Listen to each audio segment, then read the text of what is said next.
So hello everyone, Aman Parmar this side. I hope you all are doing well. So आज के इस video में मैं आपको बताने वाला हूं कि हम अफिलिएट मार्केटिंग में डेली बेसिस पे सेल्स कैसे निकाल सकते हैं। क्या आपके साथ ऐसा होता है कि आप अपनी कंपनी के दूसरे लोगों के डेली बेसिस पे रात को स्टेटस देखते हो कि टुडेज अर्निंग 3000, टुडेज अर्निंग 10,000, आज की अर्निंग 50,000, ऐसा भी होता है, राइट? तो आपके मन में भी ये क्वेश्चन आता होगा कि यार ऐसा ये लोग करते क्या है कि इनकी डेली बेसिस पे सेल्स आती है। मेरे साथ स्टार्टिंग में ऐसा होता था कि मैं यही सोचता था कि इसके पास कोर्स भी वही है जो मेरे पास है, कंपनी भी वही है जिसमें मैं वर्क कर रहा हूँ, उसको ट्रेनिंग भी वही प्रोवाइड हो रही है जो मुझे प्रोवाइड हो रही है।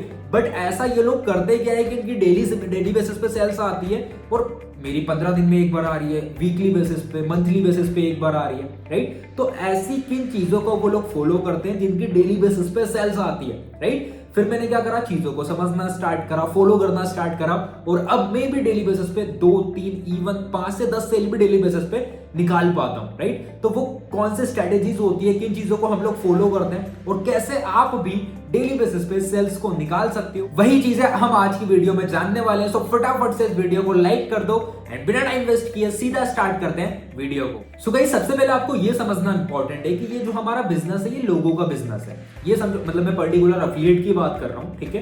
क्योंकि अगर अफिलिएट मार्केटिंग में देखा जाए तो दो तरह से अर्निंग हम कर सकते हैं। पहला तो अफिलिएट मार्केटिंग करके, मतलब कोर्स को प्रमोट करके।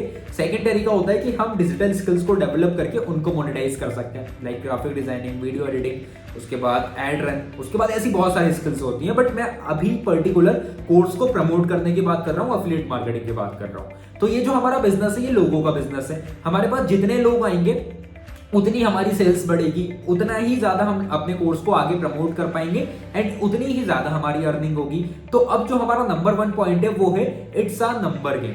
क्या है ना कि जो बड़े बड़े लीडर्स होते हैं, जो टॉप अर्नर्स होते हैं, ये इनके नंबर को समझ गए। समझना ध्यान से, क्या है कि इन लोगों के पास डेली बेसिस पे लीड का फ्लो बहुत अच्छा होता है, ठीक है? आपको क्या करना पड़ेगा, एक टारगेट सेट करना पड़ेगा कि डेली बेसिस पे मिनिमम इतनी लीड तो मेरे पास आनी चाहिए। क्योंकि अगर आपके पास लीड का फ्लो अच्छा नहीं होगा तो डेली बेसिस पे सेल्स निकालना आपके लिए डिफिकल्ट हो जाएगा। क्योंकि अगर लीड ही नहीं होगी तो आप कोर्स को प्रमोट किसके साथ करोगे? खुद तो जाके बार परचेज करोगे नहीं। तो क्या है कि लीड का फ्लो आपको सबसे पहले बहुत अच्छा करना पड़ेगा और आपको अब अपने नंबर को समझना पड़ेगा। जैसे मैं आपको बताता हूं, सबसे पहले मैंने ये समझा कि डेली बेसिस पे मेरे पास कितनी लीड आनी चाहिए। फिर मैंने ये समझा कि अब मुझे कितनी लीड को कॉलिंग करनी है, किस टाइम करनी है, कैसे कैसे बात करनी है, ठीक है? तो क्या है ना कि ऐसा में मेरा सिस्टम बिल्ड हो गया और एक फ्लो मेंटेन हो गया। अब मैं ऐसा होता है कि डेली बेसिस पे 10, 20, 30 लीड तो मेरे पास आ ही रही है। मैं अगर घूम रहा हूं तो भी वो लीड आ रही है। मैंने मतलब ऐसा सिस्टम बिल्ड करना पड़ता है कि अगर आप घूम रहे हो तो भी लीड आ रही है, अगर आपकी तबियत खराब है तो भी लीड आ रही है, अगर आप पार्टी में हो तो भी लीड आ रही है, अगर आप शादी में हो, स्टडीज कर रहे हो तो भी लीड आ रही है। लीड आना नहीं रुकना चाहिए, भले ही वो लीड तुरंत क्लोज ना हो, भले ही वो लीड कैसी भी हो, बट लीड आपके व्हाट्सएप पे आनी चाहिए डेली बेसिस पे। तब जाके वो आपका फ्लो मेंटेन हो पाएगा और आप डेली बेसिस पे सेल्स निकाल पाओगे। तो अब आप ये देखो कि आप डेली बेसिस पे लीड के फ्लो को कैसे इंक्रीज कर सकते हो। आपको क्या है कि मैसिव लीड जनरेशन में खेलना पड़ेगा। अगर आप एक बिगिनर हो तो मैं आपको यही रेकमेंड करूंगा कि मेरी पिछली वीडियो को देख लो, व्हाट्सएप मार्केटिंग वाली। उसमें मैंने बता के रखा है कि आपको ऑर्गेनिकली कैसे लीड जनरेट करनी है। बाकी डिस्क्रिप्शन में बहुत सारी वीडियोस का लिंक मिल जाएगा, वहां से आप देखोगे तो ऑर्गेनिक लीड जनरेशन आपको पूरा क्लियर हो जाएगा। बट आपकी ऑलरेडी बहुत अच्छी इनकम हो चुकी है तो ट्राई करो, अब थोड़ा सा एक्सपेरिमेंट करना स्टार्ट करो। आप एड्स में इन्वेस्ट करो, आप पेज प्रमोशन में इन्वेस्ट करो, आप इन्फ्लुएंसर मार्केटिंग करवाओ और जितने भी तरीके होते हैं लीड जनरेट करने के उन सभी को ट्राई करो। फिर ये देखो कि कौन से तरीके से आपको अच्छा रिजल्ट मिल रहा है। जिस तरीके से आपको अच्छा रिजल्ट मिल रहा है उसको फॉलो करो, बाकी तरीकों को थोड़ा सा स्किप कर दो, ठीक है? ऐसे में क्या होगा कि आपका जो लीड का फ्लो है वो मेंटेन रहेगा। एंड अगर लीड का फ्लो मेंटेन है तो मैंने बता दिया डेली बेसिस पे सेल्स बहुत आराम से हो जाएगी। और एक और चीज आपको समझनी पड़ेगी कि जो लीड आती है वो तुरंत क्लोज नहीं होगी। एड से भी जो लीड आती है, प्रमोशन से भी जो लीड आती है वो तुरंत क्लोज नहीं होगी। वो 10 दिन बाद, 15 दिन बाद, 20 दिन बाद क्लोज हो जाएगी अगर आप उसका राइट वे में फॉलो अप करते हो तो, ठीक है? तो फॉलो अप हमारा नेक्स्ट पॉइंट का पार्ट है, ठीक है? तो ये समझना पड़ेगा, इट्स अ नंबर गेम। अपने नंबर्स को समझो, अपना सिस्टम बिल्ड करो और लीड के फ्लो को स्ट्रॉन्ग करो। लीड जनरेशन आपको स्ट्रॉन्ग करना पड़ेगा। इसके बाद जो हमारा सेकंड पॉइंट है वो है कि लॉ ऑफ एवरेज को आपको समझना पड़ेगा कि आपका लॉ ऑफ एवरेज कितना है। देखो, इसका सिंपल सा तरीका मैं आपको बता रहा हूं। क्या है कि सबसे पहले तो फ्रेश लीड्स को जनरेट करो, 20 से 25 फ्रेश लीड्स को जनरेट करो। अब क्या है कि एक लिस्ट बनाओ, ठीक है? उन्हीं लोगों की एक लिस्ट बनाओ, उनको कॉलिंग करना स्टार्ट करो। ठीक है। अब ये देखो कि अगर आपने 10 कॉलिंग करी है तो उन 10 में से कितने लोगों ने आपके साथ स्टार्ट करा है, ठीक है। तो आपको समझ में आ जाएगा कि आपका लॉ ऑफ एवरेज कितना है। सपोज करते हैं कि 10 में से 2 लीड अगर आपकी क्लोज हो रही है एंड डेली बेसिस पे अगर आपको 5 लीड क्लोज करनी है तो आपको 25 लीड से बात करना पड़ेगा। क्यों? क्योंकि 10 में से अगर हम बात कर रहे हैं तो 2 क्लोज हो रही है, 20 से हम बात करेंगे तो 4 क्लोज हो जाएगी, 25 से हम बात करेंगे तो 5 क्लोज हो जाएगी, ठीक है। तो लॉ ऑफ एवरेज के गेम को आपको समझना पड़ेगा। लॉ ऑफ एवरेज समझाने की मेरे हिसाब से आपको जरूरत नहीं है, क्योंकि अगर आप एफिलिएट में हो तो आपको लॉ ऑफ एवरेज का कॉन्सेप्ट तो क्लियर हो गई होगा, ठीक है। एंड अगर नहीं है तो आई बटन पे लिंक आ रहा होगा, उसके ऊपर मैंने मतलब लॉ ऑफ एवरेज के ऊपर इन डेप्थ मैंने वीडियो बनाई हुई है कि लॉ ऑफ एवरेज क्या है, कैसे वर्क करता है। उस वीडियो को देख लेना तो आप समझ जाओगे। तो आपको अपना लॉ ऑफ एवरेज समझना पड़ेगा और आपको अब अपने स्किल्स को इंप्रूव करना पड़ेगा, स्किल्स को डेवलप करके उनको और ज्यादा इंप्रूव करना पड़ेगा, और ज्यादा अपग्रेड करना पड़ेगा, ताकि आपका लॉ ऑफ एवरेज बढ़ सके। जैसे आज की डेट में मेरे साथ ऐसा होता है कि मैं ट्राई करता हूं कि मैं क्वालिफाइड लीड जनरेट कर पाऊं और उन पे मैं अपना पूरा एफर्ट देता हूं, पूरा अपना 100% देता हूं। तो 10 लीड से अगर मैं बात करने जाता हूं तो आराम से 5-6 लीड आराम से क्लोज हो जाती है। क्यों? इसमें 2-3 चीज मेरी हेल्प करती है। पहला तो जो मेरा सोशल मीडिया प्रेजेंस है वो मुझे हेल्प करता है, लोगों का ट्रस्ट बिल्ड हो जाता है। सेकंड चीज, मैं बहुत टाइम से कॉलिंग कर रहा हूं तो मुझे एग्जैक्टली पता है कि कैसे इन्विटेशन कॉल करना होता है, कैसे क्लोजिंग कॉल करना होता है, कैसे फॉलो अप करना होता है, ये सब चीजें। मतलब मैंने अपने स्किल्स को अपग्रेड करा है, मैंने स्किल्स को इंप्रूव करा है। तो ऐसे में क्या है कि मेरा लॉ ऑफ एवरेज बढ़ते जा रहा है। तो आपको भी हमेशा ये ट्राई करना है कि आप अपना लॉ ऑफ एवरेज इंक्रीज कर पाओ। इसके बाद जो हमारा तीसरा पॉइंट है वो ये है कि master the art of invitation, closing and follow up. Invitation, closing और फॉलो अप के पार्ट को आपको बहुत ज्यादा स्ट्रॉन्ग करना पड़ेगा।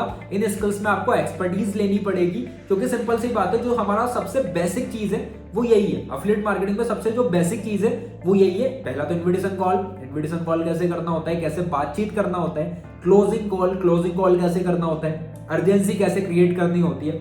इसके बाद फॉलो अप, अर्जेंसी मतलब क्लोजिंग करने के बाद कई लोग तुरंत ज्वाइन नहीं करते, तो आपको फॉलो अप करना सीखना पड़ेगा, ठीक है। इन मतलब ये 3 स्किल्स को अगर आप मास्टर कर लेते हो तो क्या होगा कि आपका जो रेशियो है वो बढ़ जाएगा एंड आप भी डेली बेसिस पे सेल्स निकाल पाओगे। अब जो हमारा 4th पॉइंट है वो गेम चेंजिंग पॉइंट है, तो इसको ध्यान से समझना।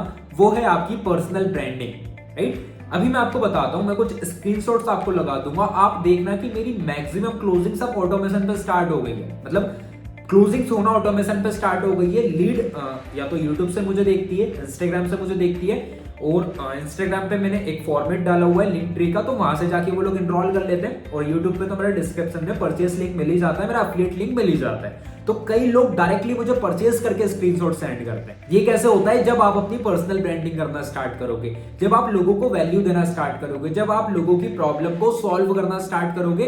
बट उससे पहले आपको भी अपने स्किल्स को डेवलप करना पड़ेगा, आपको भी चीजों को समझना पड़ेगा, ठीक है। आपको भी लर्निंग्स लेनी पड़ेगी, तभी तो जाके आप लोगों को सिखा पाओगे। एंड जब आप लोगों को सिखाना स्टार्ट करोगे तो उनका उससे बेनिफिट होगा। इससे क्या होगा? आपके कंटेंट को रीच मिलेगी, आप नए लोगों तक जाओगे। कई ऐसे पोटेंशियल लोग भी होते हैं जिनको इस अपॉर्चुनिटी की नीड है, उन तक आप पहुंच गए एंड उनने आपकी वीडियो देख ली तो वो लोग तुरंत स्टार्ट कर लेंगे, राइट। तो जो पर्सनल ब्रांडिंग होती है वो बहुत ज्यादा इंपॉर्टेंट होती है। आज ही से आप ट्राई करो कि आप अपनी पर्सनल ब्रांडिंग पर फोकस कर पाओ। सिंपल सा स्टार्टिंग में कुछ नहीं करना होता है। जो भी रिसोर्सेज आपके पास है, जो भी स्मार्टफोन है, जो भी कैमरा है, जो भी चीज है, कंटेंट क्रिएट करना स्टार्ट करो। बट उससे पहले मैं यही बोलूंगा, जो भी कंटेंट क्रिएट कर रहे हो उस पर एक बार रिसर्च कर लेना, पहले लर्निंग्स ले लेना, ठीक है। और जो आपकी टेस्टेड एंड ट्रायल चीजें होती है, जिन प्रोसेस को आप फॉलो करते हो, जिससे आपको रिजल्ट मिलता है, वो लोगों के साथ शेयर कर दो, ठीक है। ऐसा मत सोचना कि यार जो मैं करता हूं अगर वो मैंने लोगों के साथ शेयर कर दिया तो फिर वो तो किसी काम का ही नहीं रहा, ठीक है। आपने वो लाइन सुनी होगी, ज्ञान बांटने से बढ़ता है, राइट। तो क्या है, जो भी चीज आप करते हो, जो भी चीजें आपको आती है, वो लोगों के साथ शेयर करते जाओ। ऐसे में क्या होगा कि आप खुद को और ज्यादा अपग्रेड करने का ट्राई करोगे, आप खुद को और ज्यादा इंप्रूव करने का ट्राई करोगे एंड जो आपके रिजल्ट्स हैं वो भी मैसिव होते जाएंगे, वो भी डबल होते जाएंगे। तो फोकस करो पर्सनल ब्रांडिंग पे, ठीक है। क्योंकि जो पर्सनल ब्रांडिंग है वो स्टार्टिंग में रिजल्ट आपको नहीं देगी, ठीक है। 1 महीने, 2 महीने, 3 महीने आप खूब मेहनत करोगे, फिर भी आपको ऐसा लगेगा कि रिजल्ट नहीं मिल रहे। जैसे कई लोगों का मैंने इंस्टाग्राम पे देखा है, वो लोग 3, 4, 5 वैल्यूबल रील्स डाल देते हैं, फिर लोगों को जाके कमेंट करने लगते हैं कि सर मेरे हिसाब से ये गलत चीज है, क्योंकि इससे तो मुझे रिजल्ट ही नहीं मिल रहा। तो आप एक चीज सोच के देखो कि कंसिस्टेंसी नाम की एक चीज होती है। अगर इतना ही आसान होता गेम तो हर कोई बंदा टॉप पे नहीं होता क्या, राइट। तो कुछ एफर्ट्स तो हमें एक्स्ट्रा करने पड़ेंगे, चीजों को हमें कंसिस्टेंटली फॉलो करना पड़ेगा, तभी तो जाके आप अपने ब्रांड को बिल्ड कर पाओगे, क्योंकि आपके अलावा मार्केट में और भी आपके कॉम्पिटिटर्स हैं, और भी लोग हैं जो कि अपना ब्रांड बिल्ड करना चाहते हैं। ठीक है, तो तुरंत सब चीजें नहीं हो जाती, कंसिस्टेंटली फॉलो करना होता है, तब जाके कहीं ना कहीं आप अपना पर्सनल ब्रांड बिल्ड कर पाओगे और जो चीजें मैं आपको बता रहा हूं वो चीजें आपको रिजल्ट देंगी। इसके बाद जो हमारा 5th पॉइंट है, ये इंपॉर्टेंट है, तो उसको ध्यान से समझना। आपको ना एक वाइब बनानी पड़ेगी वर्क करने की। ठीक है, आपको अपना डेली शेड्यूल बनाना पड़ेगा कि आप डेली बेसिस पे क्या क्या करने वाले हो, कितना टाइम किस चीज को दोगे, और जो भी आप टाइम दे रहे हो प्रोडक्टिवली आपको देना पड़ेगा। ऐसा नहीं कि अगर हम 2 घंटे बैठे हैं वर्क करने, तो उसमें से 1 घंटे तो रील्स स्क्रॉल करने में चलेगा। जैसे स्टार्टिंग में मेरे साथ ऐसा हुआ था कि मैं स्टार्टिंग में 3 से 4 घंटे निकालता था वर्क करने के, जब मैं घर से करता था। ठीक है, तो क्या था कि माइंड डिस्टर्ब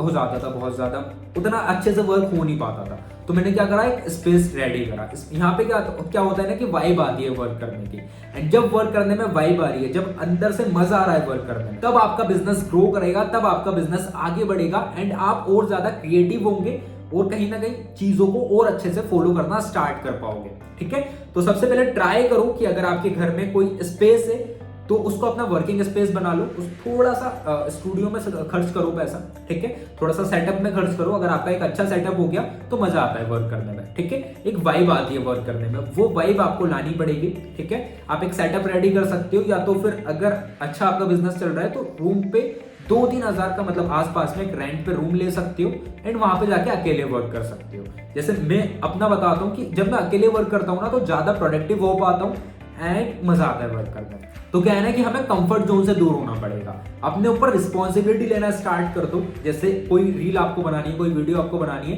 तो उसकी 2 दिन पहले स्टोरी अपलोड कर दो कि कल ये रील आने वाली है। अब आपको एनी हाउ वो रील तुरंत क्रिएट करनी पड़ेगी, उसको एडिट करना पड़ेगा और अपलोड करना पड़ेगा। क्यों? क्योंकि आप लोगों को ऑलरेडी बोल चुके हो। ठीक है, ये चीज होती है। सो जितना मेरा अभी तक का एक्सपीरियंस है, अगर आप इन चीजों को कंसिस्टेंटली फॉलो करना स्टार्ट करते हो, तो ऐसा हो ही नहीं सकता कि आपकी डेली बेसिस पे सेल्स ना आए। ठीक है, क्योंकि कोई रॉकेट साइंस नहीं है सेल्स लाना, बहुत इजी प्रोसेस है। एफिलिएट मार्केटिंग बहुत इजी प्रोसेस है, अगर आप इसके सिस्टम को समझ गए तो इस सिस्टम को प्रॉपरली फॉलो करा दो। ठीक है, तो जो चीजें मैंने आपको बताई है ये फॉलो करना स्टार्ट करो। वीडियो अच्छी लगी है तो लाइक कर दो यार, अगर अभी तक नहीं करी है तो। ठीक है, एंड अपने टीममेट के साथ वीडियो शेयर कर देना, ताकि वो लोग भी इस चीज को समझ पाए एंड वो लोग भी अपने वर्क को आगे बढ़ा पाए। सो गाइस, मैं मिलता हूं आपसे नेक्स्ट टाइम धमाकेदार वीडियो में। तब तक के लिए bye bye, take care, let's become successful together, peace out.